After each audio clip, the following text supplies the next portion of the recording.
Rising star in the rap world has died. The New York Times reports that Lil Peep died last night before a show in Tucson. Lil Peep was raised in New York but moved here to LA and lived on Skid Row when he was trying to break into the music business. The county medical examiner has determined the cause of rapper Lil Peep's death. The toxicology report says he died from fentanyl and Xanax. They're learning more about what was found inside rapper Lil Peep's tour bus the night he died before his performance in Tucson last week. Police reports stated officers found several unlabeled prescription medications and drug paraphernalia throughout the bus. Officers found an unknown tan powder, marijuana, and white pills labeled GG249 known as Xanax or alprazolam. And the reports also state 2 of Lil Peep's managers were on the bus and thought he was sleeping. One of Lil Peep's managers told officers she knew the rapper may have taken unprescribed Xanax, but did not know where he got it.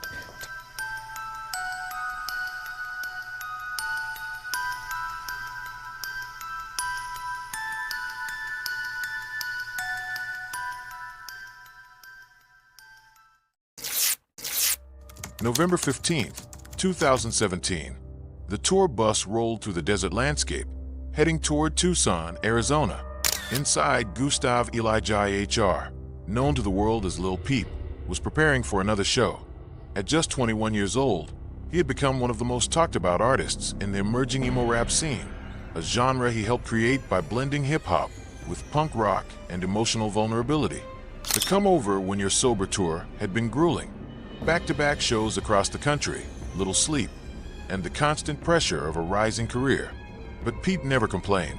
He loved his fans. He lived for the stage.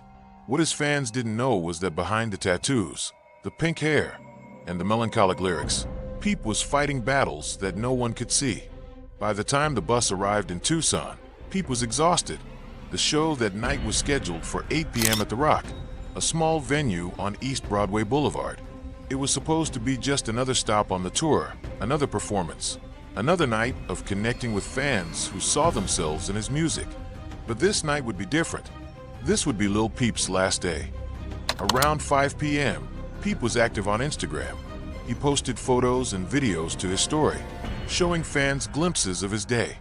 In one video, he showed off a handful of pills, 6 Xanax bars laid out on a surface. The caption was casual, almost playful. To his millions of followers, it seemed like just another day in the life of Lil Peep. El Paso, I took 6 Xanax and I was lit. I'm good, I'm not sick. I'm gonna see y'all tonight. An artist who had always been open about his drug use and mental health struggles. His music was raw and honest. Songs like Star Shopping, Awful Things, and Save That Shit dealt explicitly with depression, heartbreak, and substance abuse. Peep never hid who he was. He wore his pain on his sleeve, and that authenticity was what made him so beloved. But that same openness also normalized dangerous behavior. Fans saw the pills. They saw the lean. They saw the lifestyle. What they didn't see was how close to the edge he really was. Peep's management team had been concerned for weeks. The tour schedule was relentless, and Peep's drug use had become increasingly visible. Friends and collaborators had noticed changes in his behavior. He seemed more withdrawn, more dependent on substances to get through the day. But in the music industry, especially in a genre that romanticized drug culture, intervention was complicated. Chase Ortega, Peep's tour manager, had tried to keep an eye on him. But managing an artist on the road meant juggling dozens of responsibilities at once. There were venues to coordinate, equipment to manage, fans to control, and 100 other details that demanded attention. Peep was an adult. He made his own choices. And like many young artists in the industry, he believed he was invincible. By 6 p.m., Peep was on the tour bus parked behind The Rock. Fans had already started lining up outside the venue, excited to see the artist who had given voice to their generation's anxiety and pain. Inside the bus, Peep was trying to rest. He had taken more pills earlier, some to help him sleep, some to deal with the constant pressure, some just because they were there. Mariah Bones, a woman who had been traveling with the tour, was one of the last people to see Peep conscious. According to later reports, she had been on the bus with him that evening. Others came and went. Members of the crew checked in. Friends stopped by. But as the hours passed, something was wrong. Peep wasn't waking up. Around 6:30 p.m., people started to worry. Peep had been lying in the same position for too long. His face looked different. His breathing seemed shallow. Someone tried to wake him, shaking his shoulder, calling his name. No response. They tried again. Still nothing. Panic started to set in.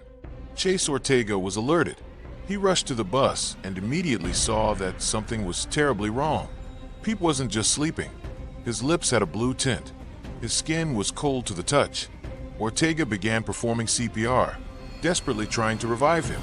Others called 911. The show was supposed to start in less than 2 hours, but now everyone knew there wouldn't be a show. They were fighting to save Peep's life. The 911 call came in at 6:37 p.m. The dispatcher could hear the urgency in the caller's voice. "He's not breathing. We need help right now." Emergency services were dispatched immediately. Tucson Fire Department paramedics arrived at the Rock within minutes. They found Peep on the tour bus, unresponsive. CPR was still being administered by those on scene. The paramedics took over, working quickly and professionally. They checked for vital signs. They administered Narcan, a medication used to reverse opioid overdoses. They tried everything they could, but Lil Peep was gone. At 7 p.m., just 1 hour before he was supposed to take the stage, Gustav Åhr was pronounced Lil Peep dead. died before he was set to perform in Tucson for his Come Over When You're Sober tour. 21-year-old Gustav Åhr's UK representative confirmed the news on Instagram. His manager says Lil Peep was taken to the hospital following an overdose. He posted a video on Instagram talking about taking 6 Xanax, and another photo showed him with pills on his tongue just hours before his show at The Rock on Park Avenue was supposed to start. The rapper is known for his emo lyrics, often about depression, drugs, and suicide. A lot of people in the rap community speaking about this on social media this morning. His manager is devastated. Outside The Rock, fans were still lined up, unaware of what had happened. Some had traveled hours to see Peep perform. They were checking their phones, talking with friends, excited for the show. Then word started to spread. Something was wrong. The show was canceled. People began posting on social media, asking if anyone knew what was happening. At 9:26 p.m., the news broke officially. Lil Peep was dead. The internet exploded with shock and grief. Twitter, Instagram, Facebook, every platform was flooded with tributes, disbelief, and heartbreak. Fans couldn't process what they were hearing. How could someone so young, so talented, so full of life be gone? Just hours earlier, he had been posting on Instagram. Now he was dead. The Pima County Medical Examiner's office began their investigation immediately. Peep's body was taken for autopsy. The toxicology results would take weeks, but preliminary findings suggested a drug overdose. Investigators began interviewing everyone who had been on the tour bus that day. They collected evidence. They reviewed Peep's Instagram posts. They tried to piece together his final hours. The investigation revealed a troubling pattern. Peep had been taking pills throughout the tour. Some were prescribed. Many were not. In the world of touring musicians, especially in hip-hop and rap, drug use was common. Pills were easy to get. Pills that looked like Xanax or Percocet, but were actually laced with fentanyl, a synthetic opioid 50 times more potent than heroin. The examiner has determined the cause of rapper Lil Peep's death. The toxicology report says he died from fentanyl and Xanax. Lil Peep was found unresponsive in his tour bus just before he was set to perform in Tucson on November 15th. The medical examiner says the 21-year-old's death was accidental. Fentanyl had become the silent killer in America's opioid crisis. Drug dealers were pressing pills that looked identical to legitimate pharmaceuticals, but they contained lethal doses of fentanyl. Users had no way of knowing what they were really taking. One pill could be harmless, the next could be fatal. And because fentanyl was so potent, even experienced drug users were dying from accidental overdoses. This was what killed Lil Peep. On December 8, 2017, nearly a month after his death, the toxicology report was released. The Pima County Medical Examiner ruled Peep's death as accidental. The cause: combined toxic effects of fentanyl and alprazolam Xanax. Peep had taken what he thought were Xanax pills, but those pills were counterfeit, pressed with fentanyl. He never had a chance. Peep's mother, Liza Womack, was devastated. She had always worried about her son's drug use and mental health struggles, but she never imagined it would end like this. In the days after his death, she spoke publicly about the dangers of counterfeit pills and the need for greater awareness. She wanted other parents to know what had happened to her son, to understand that these weren't just bad decisions, they were poisonings. Liza filed a wrongful death lawsuit in 2019, targeting members of Peep's management team and others she believed had enabled his drug use and failed to protect him.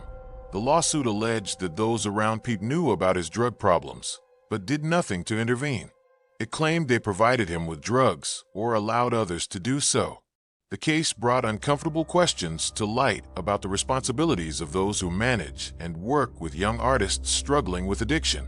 Mariah Bones, the woman who had been on the tour bus with Peep in his final hours, became a focal point of the investigation and the lawsuit. According to reports, Bones had given Peep pills earlier that day. She later claimed she didn't know they were counterfeit or contained fentanyl. Investigators questioned her extensively, but she was never criminally charged. The lawsuit painted a picture of a chaotic tour environment where drug use was normalized and even facilitated. It described a culture where young artists were pushed to their limits, given substances to keep them performing, and left without adequate support or protection. Whether these allegations were true would be for the courts to decide, but they reflected a larger problem in the music industry. First Access Entertainment, Peep's management company, was named in the lawsuit. The company denied all allegations of wrongdoing. They released statements expressing their grief over Peep's death and maintaining that they had done everything they could to support him. But the lawsuit claimed otherwise, alleging negligence and failure to provide proper duty of care. The legal battle would drag on for years, eventually being settled out of court in 2022. The terms of the settlement were not disclosed, but it brought some closure to Peep's family. What it couldn't do was bring him back. Peep's death sparked a larger conversation about mental health and drug use in hip-hop. For years, the genre had glorified drug culture. Lean, Xanax, Percocet, they were name-dropped in countless songs, worn as badges of honor. It appears to me that the drugs these days are just a lot more deadly than they were back in the day. I mean, do you get that impression? Yeah, it's just like, you know, when I was a kid, it was like, or not when I was a kid, because I didn't even really know about pills and shit until I was like well into my 20s, but you never heard about fake pills back then.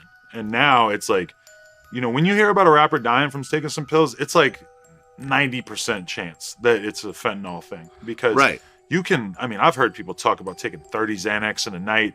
It's really hard to kill yourself by popping pills. Now, I'm not saying that for anybody to tempt fate or anything, but it is kind of tough. Like, you know, but when you take this fentanyl and it's literally 100 times more powerful than what you probably think is in this drug. I mean, it's actually really crazy that if that's how DMX passed, then that means DMX passed because of the same shit as Lil Peep, because of the same shit as Mac Miller, because of the same shit as a bunch of people. And I mean, very different generations, but yeah, I mean, when you hear about people dying from drugs these days, it's massively overweighted. But the deaths were piling up.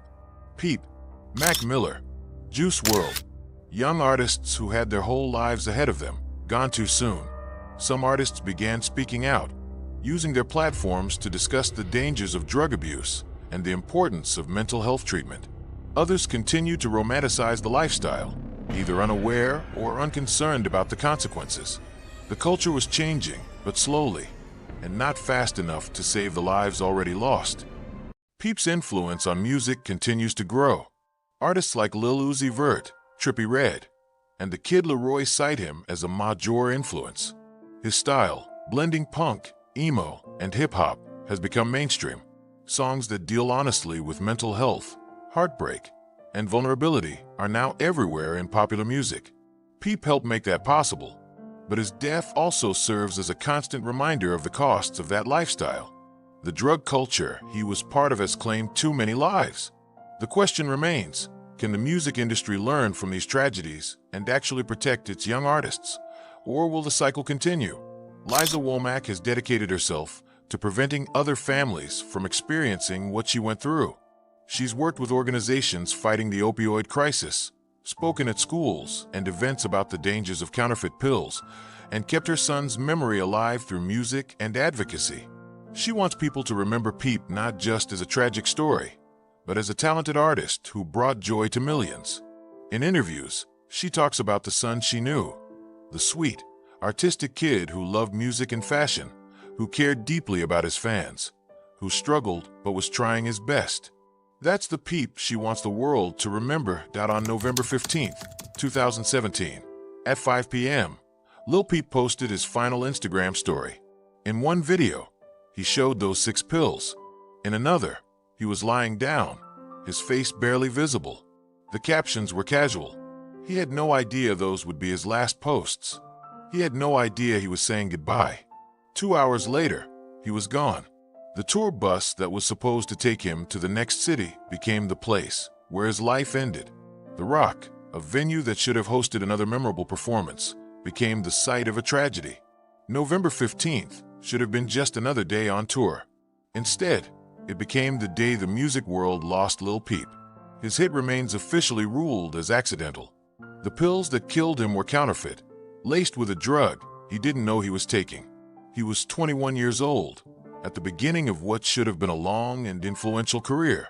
For the fans who loved him, for the family who raised him, and for the artists he inspired, Lil Peep's death was a devastating loss that didn't have to happen. Rest in peace, Gustav Åhr. Rest in peace, Lil Peep.